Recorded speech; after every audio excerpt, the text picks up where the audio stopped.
পৃথিবী আমার আসল ঠিকানা নয়, মরণ একদিন মুছে দিবে রঙিন সকল পরিচয়, রঙিন সকল পরিচয়। পৃথিবী আমার আসল ঠিকানা নয়, মরণ একদিন মুছে দিবে রঙিন সকল পরিচয়। তাহলে দুনিয়া দিয়ে কি করবেন আপনি?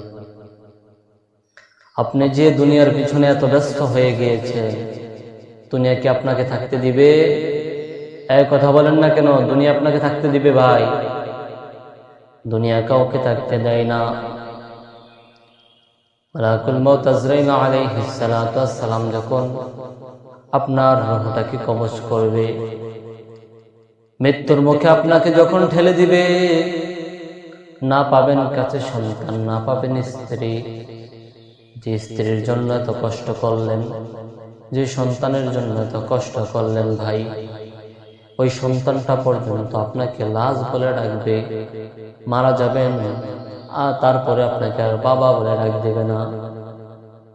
আপনার স্ত্রী আপনাকে ভয় পাবে, কারণ আপনি মারা গিয়েছেন। আপনাকে ভয় করবে।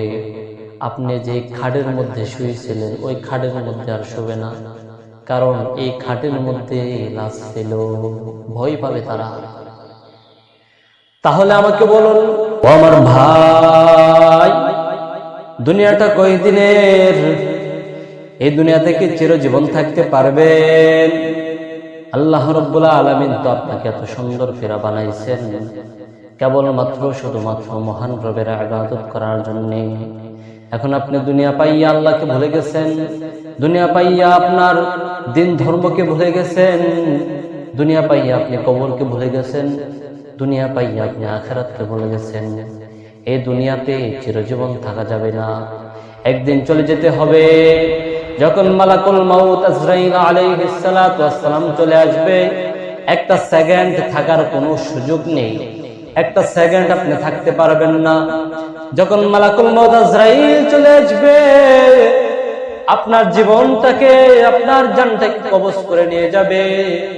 একটা সেকেন্ড আপনার দুনিয়ার জমিনে থাকতে পারবেন না। কিসের এত বাহাদুরি, কিসের এত ক্ষমতা, কিসের এত ক্ষমতা, কিসের এত বাহাদুরি? এই দুনিয়ার জমিনে কেউ থাকতে পারে নাই। আল্লাহ যখন ডাক দিবেন, একদিন চলে যেতে হবে, এই মায়ার বান্ধন ছেড়ে একদিন চলে যেতে হবে গহীন অন্ধকার কবরে। এই জন্য কবরের কথা চিন্তা করুন, আল্লাহকে ভয় করুন। আল্লাহকে কেমন ভাবে ভয় করবেন? আল্লাহ বলেন, বান্দা আমাকে ভয় করার মতন ভয় করো। কেমনে ভয় করবা? নামাজগুলো আদায় করো, নামাজের সিজদার মধ্যে দাঁড়াইয়া কান্না করবা, আল্লাহ জীবনে অনেক গুনাহ করছি।